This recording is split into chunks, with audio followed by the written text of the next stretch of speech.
सभी को मेरा प्रणाम। सेमेस्टर 2 आईसीएसई के लिए ये अगला पेपर लेकर के मैं आपके सामने हाजिर हूँ। आपकी परीक्षा शुरू हो रही है अप्रैल 25 से। 25 अप्रैल से आपकी परीक्षा जो है वह शुरू हो रही है, आरंभ हो रही है। और 25 अप्रैल को आपका इंग्लिश लैंग्वेज का है पेपर है, और 26 अप्रैल को यानी अर्थात ट्यूसडे को आपका इंग्लिश लिटरेचर का पेपर है। फिर एक दिन का ब्रेक है, और फिर 28 अप्रैल को आपका हिस्ट्री सिविक्स पेपर है। और उसके बाद जब हम आगे बढ़ते हैं, यानी मैं इस पेपर की बात कर रही हूँ, आपका यह पेपर है 6 मई को, मई 6। तो मई 6 को हिंदी के पेपर के पहले एक ही दिन का गैप दिया गया है, यानी 5 मई को आपका कोई पेपर नहीं है। 5 मई है गुरुवार, और उसके पहले 4 मई को आपका ज्योग्राफी का पेपर है। तो इस तरह से कहीं कहीं पर कुछ गैप है, कहीं पर कुछ गैप नहीं है। लेकिन अच्छी बात है कि जो हिंदी का पेपर है वह 6 मई, 6 को हिंदी का पेपर है, और यह दिन है शुक्रवार। शुक्रवार का दिन है ये। और 5 मई को आपकी कोई परीक्षा नहीं है, मतलब उस दिन आपको एक पूरा दिन मिलेगा जिसमें कि आप अच्छी तरह से रिवाइज कर सकते हैं। अच्छी तरह से रिवीजन तब होता है जब आपकी पहले अच्छी से तैयारियां आपने की होंगी परीक्षा की, अपनी अगली आगामी परीक्षा, मतलब जो परीक्षा की तैयारी आप कर रहे हैं, अगर आपकी परीक्षा की तैयारी अच्छी से हुई है तो आप रिवीजन भी बहुत अच्छे से कर सकते हो। तो जब भी आपको समय मिल रहा है अभी, तो आप तैयारी से जुटे रहिए। और उसी तैयारी में अगली कड़ी जो मैं जोड़ रही हूँ वो है ये जो जिस स्कूल का सेमेस्टर पेपर मैं आपके सामने लेकर के आई हूँ, तो उसी से मैं आरंभ कर रही हूँ आज का यह वीडियो। तो फिर से 1.5 घंटे का समय मिलेगा आपको। 10 मिनट रीडिंग टाइम है आपको, आपके लिए, सेमेस्टर 2 की परीक्षा के लिए। अब क्वेश्चन नंबर 1, प्रश्न 1 जो होगा वह है प्रस्ताव लेखन या निबंध। तो निम्नलिखित विषयों में से किसी एक विषय पर हिंदी में लगभग 250 शब्दों में निबंध लिखिए। 12 अंकों का होगा ये, और 250 शब्दों में यहाँ पर दिया गया है। पर जैसा कि मैंने आपसे पहले भी कहा है, शब्दों की संख्या थोड़ा यहाँ पर ये कर दिया गया है, घटा दिया गया है शब्दों की संख्या को। पर फिर भी आप 200 से 250 शब्द भी लिख सकते हैं निबंध, इसमें कोई ये नहीं, आप थोड़ा बढ़ाकर लिख सकते हैं। पहले प्रश्न पर जाते हैं। कोरोना काल के बंदी के पश्चात, मतलब 2 वर्ष तक, ध्यान से पढ़िए, पहले पहले विषय को ध्यान से समझिए। आप में से कई लोगों ने मुझे मैसेज भी किया है, और कमेंट बॉक्स में आपने लिखा है कि मैम, प्रस्तावों में से किसका चयन करना है, मुझे इस बात की जानकारी चाहिए। तो आप हमेशा गाइडलाइंस को फॉलो कीजिए, प्रत्येक गाइडलाइंस को फॉलो कीजिए, और प्रत्येक गाइडलाइंस पर 8 से 10 वाक्य आप विस्तार पूर्वक लिखिए। गाइडलाइंस को समझिए ध्यान से, उसके काउजेस लिखिए, उसके कॉन्सिक्वेंसेस लिखिए, कारण परिणाम लिखिए जो भी गाइडलाइन है, और फायदे क्या है, नुकसान क्या है, इन सब बातों को ध्यान में रखते हुए लिखिए। क्या पूछा गया है, क्यों पूछा गया है, तो मतलब क्या, क्यों, कब, कहाँ, कैसे, इन सब बातों को आप ध्यान में रखिए, आप आसानी से इसे लिख पाएंगे। तो कोरोना काल के बंदी के पश्चात जब आप पहली बार विद्यालय गए और अपने मित्रों तथा शिक्षक शिक्षिकाओं से मिले, तब विद्यालय के प्रांगण में आपने क्या महसूस किया, कैसा लगा आपको, उसका अनुभव व्यक्त करते हुए विद्यालय के महत्व पर प्रकाश डालिए। तो कोरोना के बारे में थोड़ी बात लिखेंगे। कोरोना का जो बंदी हुआ था, जो कोरोना के समय से, यही मार्च का महीना था, याद कीजिए 2020 मार्च का महीना, 22 या 23 मार्च जो भी था, उसमें जो बंदी शुरू हुआ था। इसके बाद आप तो कोरोना के बारे में लिखिए, बंदी कब हुआ और कब तक चला इस बारे में लिखिए, और आरंभ कीजिए, भूमिका में लिखिए कि इंसान जो है वह प्रगति की ओर बढ़ता जा रहा है, पर जब प्रकृति की मार जब पड़ती है तो उसके सामने हम हार जाते हैं। चाहे वह मार कैसी भी हो, चाहे बाढ़ हो, सूखा हो, या फिर हो जो ये कोरोना नामक जो महामारी है, तो यह भी एक प्राकृतिक मार ही है। आप जो भी कहिए, पर ये एक प्राकृतिक मार है। तो आप यहाँ पर ये बातें लिख सकते हैं। तो जब आप पहली बार अपने विद्यालय गए तो आपने पाया यहाँ पर ही आप कम से कम 6 से 7 वाक्य आप लिख लेंगे। उसके बाद आप पहली बार विद्यालय गए, तो जब आप 2 वर्षों पहले, सपोज आप अभी 10वीं में हैं और कोरोना में जब बंद हुआ होगा तब आप 8वीं कक्षा में आपने प्रवेश किया होगा, यानी अर्थात 8th और 9th, ये 2 वर्ष आपने ऑनलाइन पूरी तरह से आपने बिताए।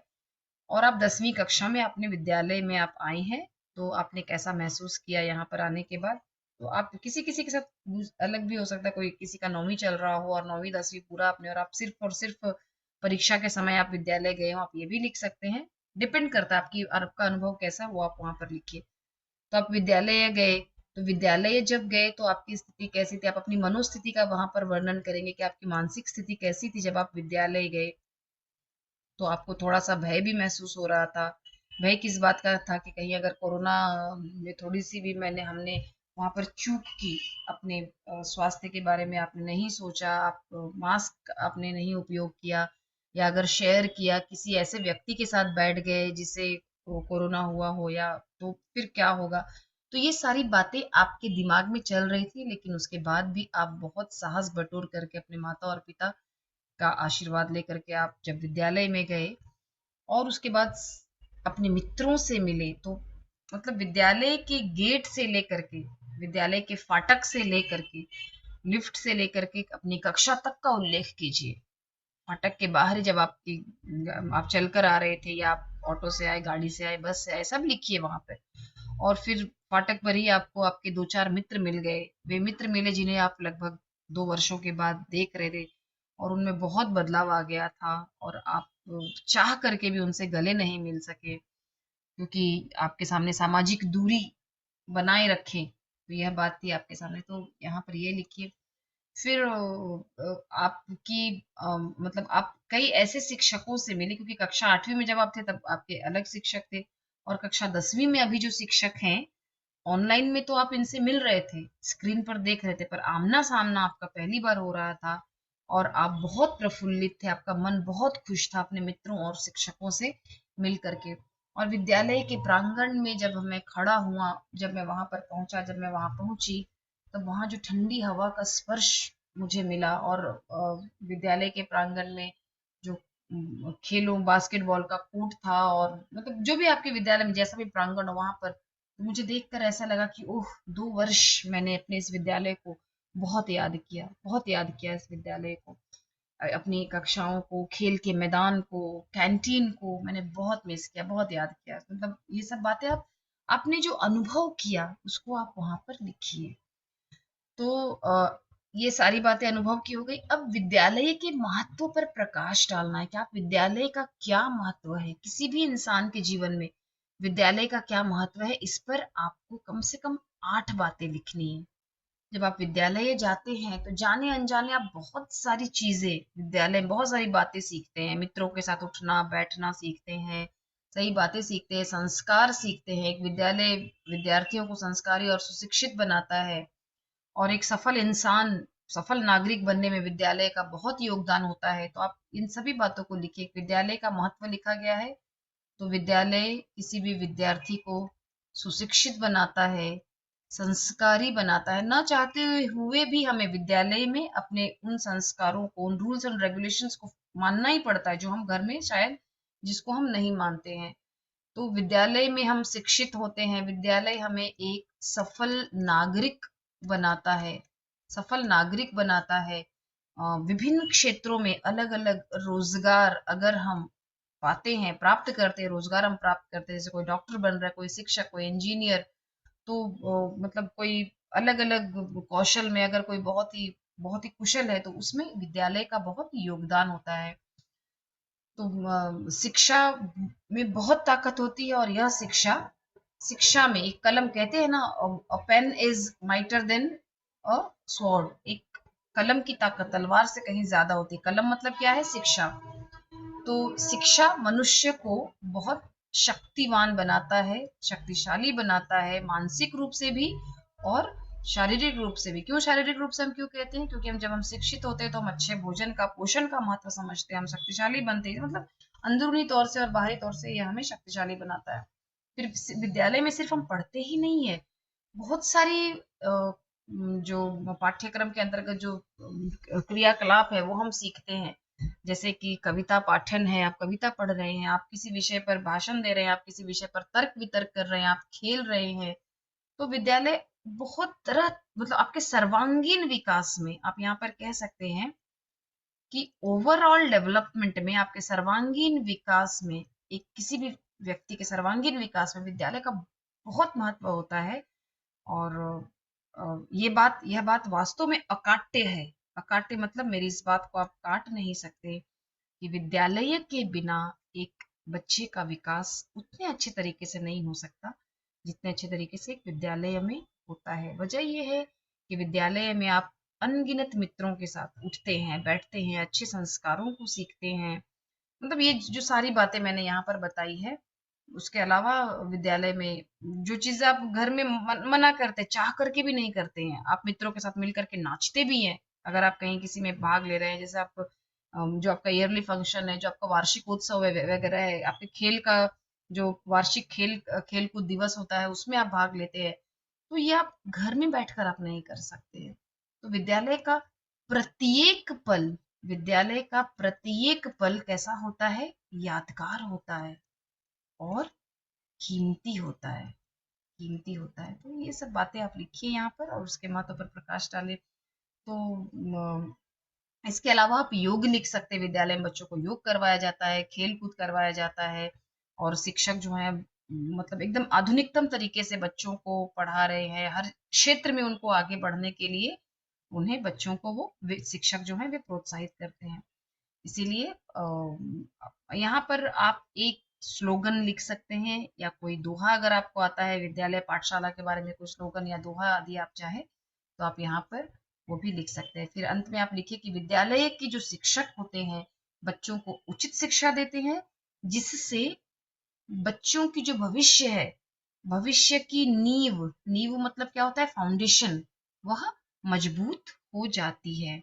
तो बच्चों, मैं आशा करती हूँ कि ये पहला जो विषय है आप बहुत अच्छे से आप यहाँ पर लिख पाएंगे। कोरोना से शुरू करना है इस विषय को। कोरोना कहाँ से शुरू हुआ, भारत में आया, पूरे विश्व में फैला, कब बंदी हुआ, मतलब पूरे भारत बंद कब हुआ, उसके बाद 2 वर्ष तक आपका कैसा रूटीन चला, किस तरह से आपका 2 वर्ष आपकी पढ़ाई हुई, उसके बाद आप पहली बार विद्यालय कब गए, फिर मित्रों और शिक्षकों से कब मिले, कैसे मिले, उस समय जब विद्यालय में आप जब खड़े थे बहुत 2 वर्षों के बाद आपको कैसा महसूस हुआ, इस बात को लिखिए और विद्यालय के महत्व पर प्रकाश डालिए।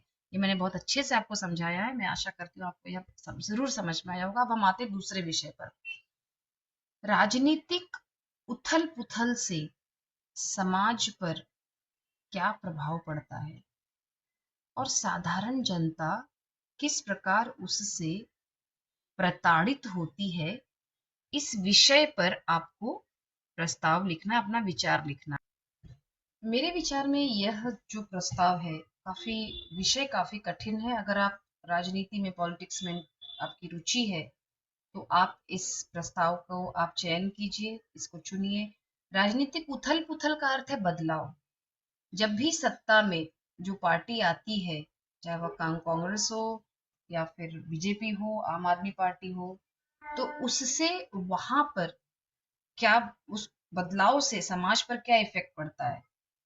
तो थोड़ा ये ऐसा विषय है जिस पर मैं कहूंगी, आप मुझसे पूछते तो मैं कहूंगी ऐसे विषय को आप अटेम्प्ट न करें जिसमें, मतलब मुझे स्वयं लगता है कि आप इसके साथ न्याय नहीं कर पाएंगे, इसीलिए ऐसे विषय को आप अटेम्प्ट मत कीजिए। इसके बाद है तीसरा विषय है, पश्चिमी सभ्यता के प्रभाव से फैशन एवं प्रदर्शन की प्रवृत्ति बढ़ती जा रही है, जिसके कारण अनेक प्रकार की समस्याओं का जन्म हो रहा है और नैतिक मूल्यों का ह्रास हो रहा है। इस विषय पर एक प्रस्ताव लिखिए।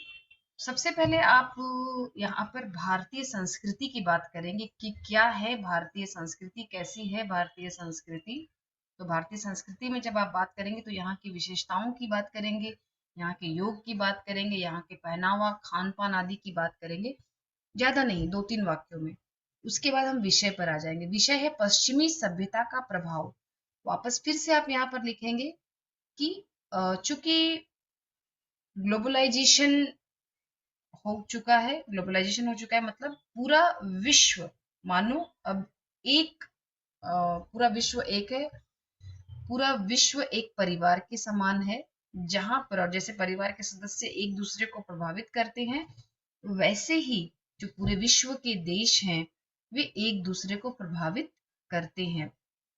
फिर चाहे वो कोई भी देश हो, अगर पाकिस्तान अफगानिस्तान से प्रभावित हो रहा है, कश्मीर पाकिस्तान से प्रभावित हो रहा है, मतलब जैसा भी प्रभाव हो, जहां पर जो हमारे पड़ोसी होंगे, जो हमारे आसपास रहते हैं, हम उनसे जरूर प्रभावित होते हैं। तो वैसे ही चूंकि हम गीत के क्षेत्र में, संगीत के क्षेत्र में, पहनावे के क्षेत्र में, खान पान के क्षेत्र में हम पश्चिमी सभ्यता से बहुत ज्यादा प्रभावित हो रहे हैं, हम बहुत इन्फ्लुएंस्ड हो रहे हैं। कहाँ कहाँ पर मैंने आपको बताया। तो अब हम सीधे सीधे विषय पर आते हैं कि पहले मैंने बताया आपको, इसके पहले के वाक्य में हम क्या लिखेंगे कि बदलाव जो है वह प्रकृति का नियम है, प्रत्येक जगह पर, हर एक स्थान पर हम बदलते हैं, हम लोगों को देखकर बदलते हैं। तो वैसे ही अब हम वो जो कि पश्चिमी सभ्यता के लोगों को हम देखते हैं आज, अगर आप यूक्रेन की बात करते हैं, हम तो यूक्रेन से इतने सारे विद्यार्थियों को भारत में आते देख करके हमें लगता है अच्छा इतने सारे लोग यूक्रेन में पढ़ते हैं। तो वैसे ही पश्चिमी देशों में जो अन्य देश है पश्चिम के, चाहे वो जर्मनी हो, अमेरिका हो, कनाडा हो, कहीं पर भी हो, फिनलैंड हो, डबलिन हो, तो हर जगह भारत के जो बच्चे हैं हर जगह फैले हैं, भारत के लोग, और वहां पढ़ रहे हैं, नौकरी कर रहे हैं। तो स्वाभाविक सी बात है कि वहां की सभ्यता से वे प्रभावित होंगे। तो ये बात हो गई, यहाँ तक हम आ गए। अब हम आते हैं फैशन और प्रदर्शन की प्रवृत्ति। क्योंकि पश्चिमी सभ्यता का जो फैशन है, ये हम सभी को पता है कि पश्चिमी सभ्यता बहुत फैशनेबल है, बहुत फैशन में बहुत अग्रणी है, और उनके फैशन और प्रदर्शन की जो प्रवृत्ति उनमें है, वही प्रवृत्ति भारतीय संस्कृति में भी बढ़ती जा रही है। तो भारतीय संस्कृति में जो इस प्रदर्शन की प्रवृत्ति बढ़ती जा रही है, अब हम इन सब चीजों के अभ्यस्त नहीं हैं। हम इन सब चीजों, बचपन से ही अगर परिवार में बच्चे ने देखा है कि उसकी माँ या उसकी बहन किस तरह के कपड़े पहनती है, तो अगर वो जैसा देखता है समाज में और अपने परिवार में, तो उसी चीज को वो ग्राह्य करता है, उसको ही अडॉप्ट करता है, उसको ही वह ग्राह्य करता है। अब अचानक वह कुछ और अन्य बदलाव देखने लगे, तो फिर उसे लगता है कि अरे ये तो मतलब कैसे एक अलग ही चीज आ गई है, तो फिर हम उसका मजाक बनाना शुरू कर देते हैं।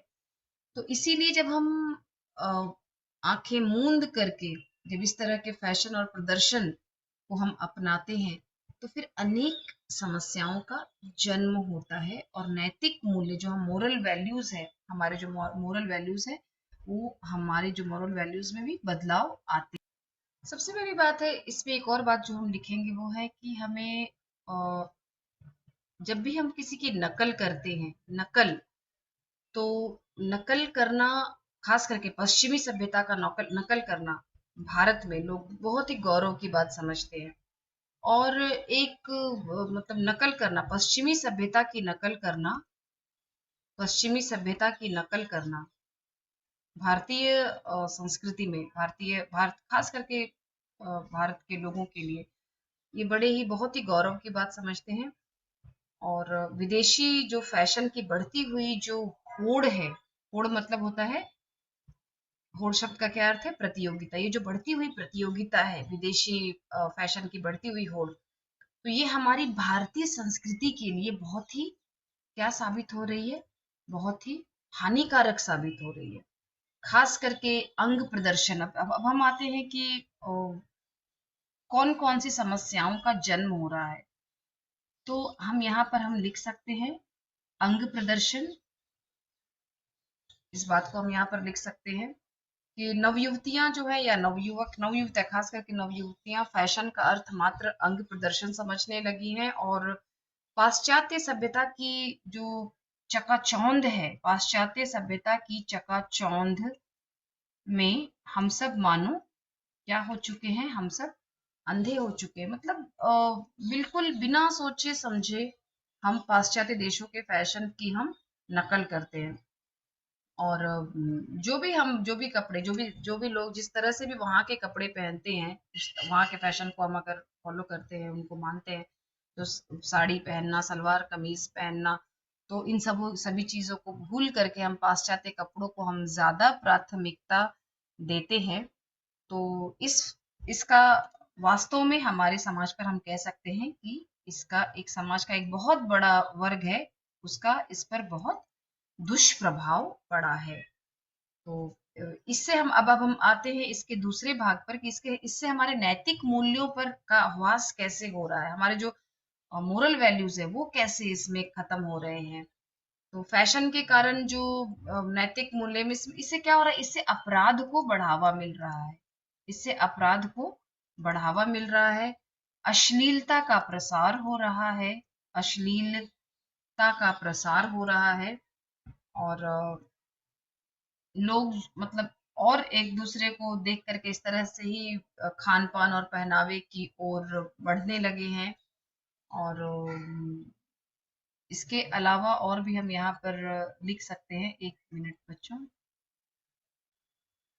जिस तरह से उनका चाल चलन है, जैसे उसको भी भारतीय समाज में युवक युवतियों ने अपनाना शुरू कर दिया है।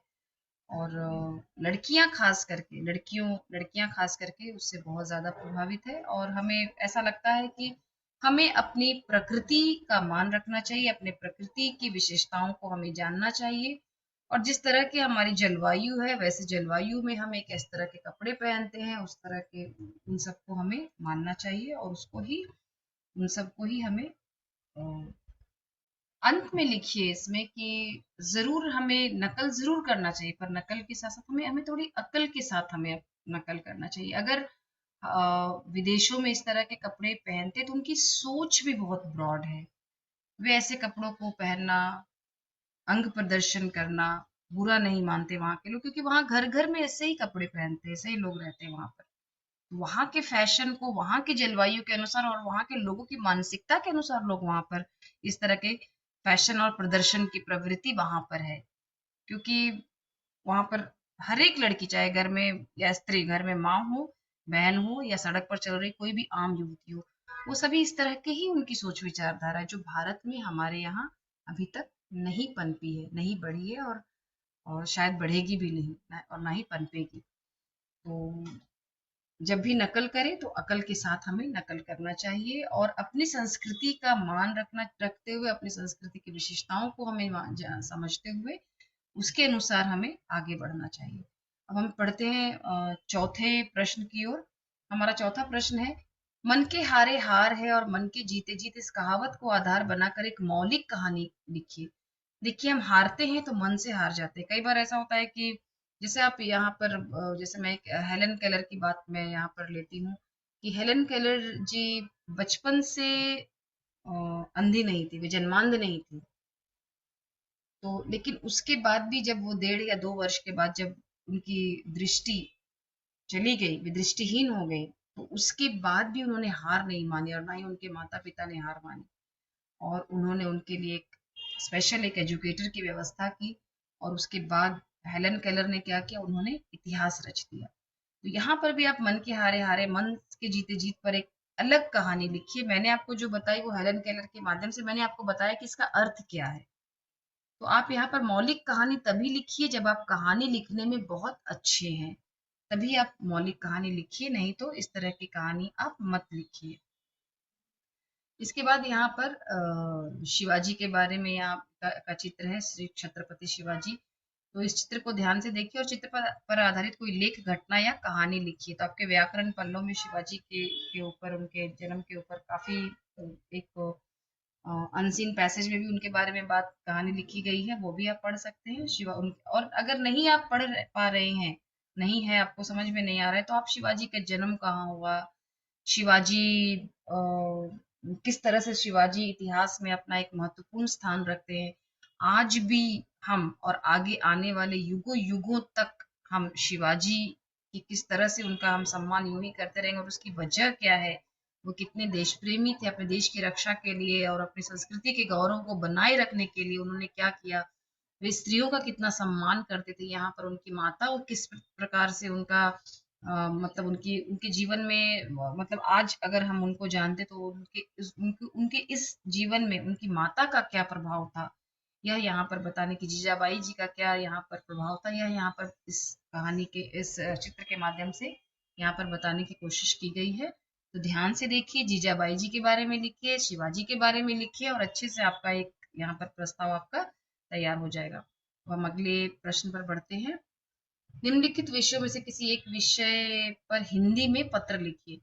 ओलंपिक में भारत के बढ़ते कदम देखकर आपको बहुत ही प्रसन्नता हो रही है। गत वर्ष के ओलंपिक की उपलब्धियों को बताते हुए अपने मित्र या सहेली को पत्र लिखिए। तो पत्र का फॉर्मेट आपको याद रखना है, पता लिखना है, दिनांक लिखना है, संबोधन लिखना है, सैल्यूटेशन जिसे हम कहते हैं, संबोधन लिखना है और अभिवादन लिखना है। तो पता और दिनांक, ओके। और पता और दिनांक के बाद सैल्यूटेशन में चूंकि पत्र किसे लिखना है, अपने मित्र या मेरे पहले के भी वीडियो से मैंने आपको अच्छे से बताया है, फॉर्मेट का भी एक्सप्लेनेशन किया मैंने, तो इसमें और फिर से करने की मैं जरूरत नहीं समझती हूँ। बॉडी ऑफ द लेटर पर आते हैं कि ओलंपिक में भारत के बढ़ते कदम देखकर, तो गत वर्ष के ओलंपिक, तो जो भी ओलंपिक में भारत का अचीवमेंट है, उपलब्धि है, तो आपको यहाँ पर उस उपलब्धि को बताना है। फिर आपको बताना है कि खेल में आपकी बहुत रुचि रही है, हमेशा से आपकी रुचि बनी हुई है, आपके मित्र की रुचि बनी हुई है, आप खेल के चैनल्स आप हमेशा देखते हैं, खेल के जो चैनल है आप देखते हैं, और ओलंपिक के में जिन जिन स्पर्धाओं में, जिन खेलों में भारत था, भारत के खिलाड़ी थे, आपने उन सभी स्पर्धाओं को देखा और हमेशा ईश्वर से आपने प्रार्थना की उन खेलों के दरमियान कि आपके देश के खिलाड़ी की जीत हो। और फिर आप यहाँ पर बता सकते हैं, नीरज चोपड़ा जी का नाम लिखेंगे, पीवी सिंधु जी का नाम लिखेंगे, और जो भी जिन्होंने भी यहाँ पर जो भी मेडल जीता और जिस स्तर तक भारत के खिलाड़ी गए, चाहे मेडल नहीं जीता तो भी यहाँ पर आप जैसे दीपिका कुमारी जी, ये इसमें तीरंदाजी में, वैसे तो वे वर्ल्ड नंबर 1 में जानी जाती है दीपिका कुमारी जी, लेकिन यहाँ पर ओलंपिक में उन्होंने वे पदक नहीं जीत पाए, तो यहाँ पर इनकी भी उपलब्धि फिर भी उपलब्धि है, कोई बात नहीं। फिर आप यहाँ पर बताएंगे कि कोई कम से कम वहां तक पहुंची, ये बहुत बड़ी बात है। तो अचीवमेंट, पदक जीतने वालों का भी नाम बताइए, और जो पदक जीतने से वंचित रह गए उनके बारे में भी यहाँ पर आप लिखिए। और अंत में एक कंक्लूडिंग पैरा जो लाइन होता है, वाक्य होता है, वहां पर लिखिए कि तुम्हारे चाचा जी, चूंकि आप मित्र को पत्र लिख रहे हैं या सहेली को पत्र लिख रहे हैं, तो चाचा जी या चाचा जी और चाची जी को मेरा प्रणाम, घर में बड़ों या फिर घर में बड़ों को प्रणाम, छोटों को मेरा स्नेह, तुम्हारी सहेली अपना नाम, तुम्हारा मित्र अपना नाम, ये लिखिए। इसके बाद हम आते हैं अगले प्रश्न पर, हम आते हैं साहित्य सागर। ये आप प्रश्नों को अगर आप देखेंगे तो आप पाएंगे ये बड़े घर की बेटी से है। यहाँ पर चित्रा और अरुणा के बारे में बात की गई, मतलब दो कलाकार है। यहाँ पर भीड़ में खोया आदमी है, और यहाँ पर बात हो रही है भेड़े और भेड़िए। आनंदी और श्रीकंठ के विचार किस विषय में एक दूसरे से भिन्न थे और क्यों? तो आनंदी और श्रीकंठ के विचार संयुक्त परिवार के बारे में, संयुक्त परिवार मतलब परिवार कैसा होना चाहिए, संयुक्त परिवार होना चाहिए, ऐसा आनंदी का विचार था क्या? इनमें से किसका विचार ऐसा था? तो श्रीकंठ का ऐसा विचार था। श्रीकंठ संयुक्त परिवार के हिमायती थे। हिमायती मतलब फॉलोवर थे, फॉलो करते थे संयुक्त परिवार को। आनंदी ऐसा नहीं था कि अपने देवर या ससुर से वह घृणा करती थी, ऐसा नहीं था, लेकिन उसका यह मानना था कि बहुत कुछ सहने के बाद भी अगर संयुक्त परिवार में आप खुश नहीं है, वहां गुजारा नहीं हो रहा है, तो अपने पूरे जीवन को नष्ट करने से की अपेक्षा यह अच्छा होगा कि एक दूसरे से मतलब अपनी खिचड़ी अलग पकाई जाए। यह आनंदी का विचार था। जहां श्रीकंठ सिंह हिमायती थे संयुक्त परिवार के, वहीं आनंदी के विचार अलग थे। ये पहले पेज में ही अंतिम वाक्य में यह लिखा गया, पहला पेज मतलब चैप्टर, इस चैप्टर के पहले पेज के अंतिम वाक्य। चित्रा और अरुणा की मित्रता कैसी थी, कहानी के आधार पर बताइए। तो चित्रा और अरुणा दोनों की रुचि एकदम अलग थी, दोनों की रुचि एकदम अलग थी। दोनों लगभग 6 वर्षों से साथ साथ रह रही थी उस छात्रावास में, जहां चित्रा को चित्र बनाने का शौक था और एकदम इमोशनल भावुक दृश्यों में भी उसका मन नहीं पिघलता था उन दृश्यों को देख करके। वहीं अरुणा को उन दृश्यों को देख करके अरुणा का हृदय पिघल जाता था और वह उनकी मदद करने के लिए चल पड़ती थी। और दोनों ही एक दूसरे से बहुत घनिष्ठ मित्रता थी दोनों की। दोनों की मित्रता बहुत ही घनिष्ठ थी। चित्रा के चित्रों का मजाक अरुणा बनाया करती थी और वहीं अरुणा की समाज सेवा का मजाक चित्रा बनाया करती थी। वो कहती थी कि एक दिन तुम्हारा भी मैं चित्र बनाऊंगी और मैं बताऊंगी कि हमारी यह जो सखी महोदया है वह किस प्रकार से चित्र बना बना करके ही अपने आप को बड़ी समाज सेविका समझती है। तो इस तरह से दोनों एक दूसरे का मजाक भी बनाया करती थी, घनिष्ठ मित्रता थी, मजाक भी बनाती थी और 6 वर्षों से साथ साथ रह रही थी। ये यहाँ पर आप लिख सकते हैं। उसके बाद है तीसरा है, भीड़ में खोया आदमी कहानी के माध्यम से लेखक ने हमें जनसंख्या वृद्धि के कारण होने वाली किन किन समस्याओं से अवगत कराने का प्रयास किया है। आप पहले वाक्य में ही लिखेंगे कि बढ़ती हुई जनसंख्या हमारे देश की प्रत्येक समस्या की जननी है। जैसे इस पाठ में, चूंकि हमें पाठ में कहानी के माध्यम में, मतलब कहानी में क्या क्या बातें बताई गई है, तो सबसे पहले आरक्षण नहीं मिल पाया, तो यह एक बहुत बड़ी समस्या थी। उसके बाद लोग जो हैं वे अपने जान को जोखिम में डाल करके नियमों को तोड़ते हैं, प्रशासन के नियमों का उल्लंघन करते हैं, यह दूसरी बात बताई गई है। तीसरी बात, यहाँ पर जो तीसरी समस्या बताई गई है वो दीनानाथ पढ़ा लिखा बेरोजगार है, तो बेरोजगारी की समस्या यहाँ पर बताई गई है। चौथी जो समस्या बताई गई है, श्यामला कांजी की जो पत्नी है वो स्वस्थ नहीं है, तो स्वास्थ्य की समस्या यहाँ पर बताई गई है। क्यों अस्वस्थ है? क्योंकि वे एक बड़े ही मतलब संकीर्ण मकान में रह रहे हैं जहाँ 2 ही कमरे हैं और सदस्यों की संख्या बहुत ज्यादा है, तो आवास की समस्या यहाँ पर बताई गई है। फिर दर्जी को लेकर के वहां पर बताने की कोशिश की गई है कि पहले जो है दुकानदार लोगों की चिरौरी करते थे कि आइए हमारे यहाँ से सामान लीजिए, पर अब ऐसा हो गया है कि पैसा देने के बाद भी हमारा काम समय पर नहीं हो पाता है, राशन नहीं मिल पाता है। तो ये सब समस्याओं से अवगत कराने का यहाँ पर प्रयास किया गया है। मुझे आशा है कि आपको ये सारे समझ में आ रहे होंगे प्रश्नों के उत्तर। चैनल को जरूर सब्सक्राइब कीजिए और अपने मित्रों के साथ भी शेयर कीजिए। चौथा प्रश्न है, सियारों को किन किन रंगों में रंगा गया था और वे किसके प्रतीक थे? तो सियारों को नीला, पीला और हरे, नीले पीले और हरे रंगों में रंगा गया था। तो ये जो सियार है ये 3 रंगों में रंगा गया था। इनको वे किसके प्रतीक थे? तो आपको अच्छी तरह से पता है। जो हरा सियार है वो किसका, हरा रंग का सियार है वो किसके प्रतीक है? आप मुझे जरूर बताइए वे किसके प्रतीक है। नीले रंग के सियार और पीले रंग के जो सियार हैं वे कवि हैं, विचारक है। कौन कवि है, कौन लेखक है, कौन विचारक है? फिर जो हरा रंग का सियार है वो धर्म गुरु को बता रहा है, हरा रंग का सियार। तो जो हरा है वह धर्म गुरु, जो सियार पीले रंग का जो सियार है, और एक जो रंग यहाँ बताया गया है वह है नीले रंग का सियार। तो पीले रंग का जो सियार है उसे कवि के रूप में यहाँ पर बताया गया है, और जो नीले रंग का सियार है, फिर से ध्यान से सुनेंगे, जो पीले रंग का सियार है वो विचारक है, कवि है, लेखक है। जो नीले रंग का सियार है वह नेता है, स्वर्ग के पत्रकार हैं, और जो हरे वाले सियार हैं वे धर्म गुरु हैं। तो ये इनके प्रतीक थे। इस कहानी से हमें क्या शिक्षा मिलती है? इसका दूसरा जो भाग है, इस कहानी से हमें क्या शिक्षा मिलती है? इस कहानी से हमें यह सीख मिलती है कि हमें अपने अधिकारों का प्रयोग जरूर करना चाहिए। अगर हम अपने अधिकारों का प्रयोग नहीं करते हैं तो हमें उसी प्रकार से मतलब ये, जैसे यहाँ पर ये क्या नाम है इनका, तो इस कहानी से हमें क्या सीख मिलती है? तो प्रस्तुत कहानी भेड़े और भेड़िए प्रजातंत्र की कमजोरियों पर करारा प्रहार करती है। भेड़ों के माध्यम से भोली भाली जनता को प्रस्तुत किया गया है और इसका फायदा किस प्रकार से नेता और उनके खुशामदी उठाते हैं, इस बात को बड़ी सजीवता और रोचकता से भेड़ियों के माध्यम से प्रस्तुत किया गया है। अब है कि सीख, प्रश्न पर आते हैं।